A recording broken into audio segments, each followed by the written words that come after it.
Orruks are subservient to those within their clans that display overwhelming strength. After all, an Orruk society might makes right. And for the Kruleboyz, might is defined by more than just brute strength. Killabosses are the pinnacle specimen of the swamp-dwelling Kruleboyz. Towering over their lesser kin, they rule over the society of cunning murderers. Where other Orruk bosses resemble the brutal half of Gorkamorka, the green-skinned god of destruction, Killabosses embody the truest incarnation of both halves. Their strength is unquestionable when paired with their quick wit and propensity toward violence.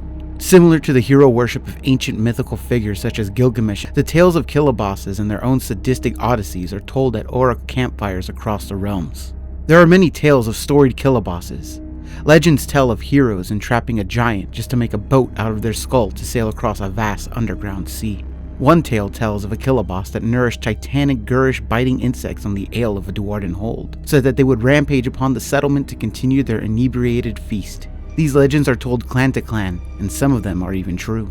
At the side of every great Orruk Killaboss is an entourage. Grots flock to the side of these massive geniuses of disorder, and if one is lucky, they can become a mascot for their new master. The danger this possesses for their foe in war becomes even more overwhelming. Killabosses and Kruleboyz society as a whole attack their prey when they are at their weakest. A knight would find themselves in a frantic state when ambushed in thick, magic-laden swamp muck, while an Orruk pulls away at their shield to hack at their soft protected parts. Matters are worsened when the companion grot stabs away at their hamstrings, or pulls away at the knight's arm as they reach for their sword.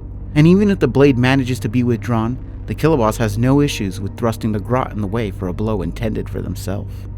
Killabosses are deadly on foot, but also ride into battle on 7-foot canine scavengers known as Gnashtoofs. Made to participate in campfire dogfights, a Killaboss may take a liking to one of these beasts and dare to bend it to his will. Should they succeed, a Killaboss now stalks into battle on a beast as cunning as the rider. Gnashtoofs hunt prey by throwing their bark a distance away from themselves, a snickering sound luring an unsuspecting investigator to expose their back.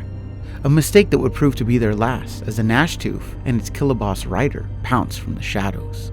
Truly legendary Killabosses may forego a Gnashtoof for something that matches their own grandeur. Corpse Rippa Vultures are colossal winged horrors which dwell within the swamps Kruleboyz call home. Their roosts are upon blade-like branches of dead trees where these predatory avians impale their kills. Bodies dangle from these nests, marinating in rotted decay. The perfect preparation of juices the Corpse Rippa Vulture prefers before consuming their prize.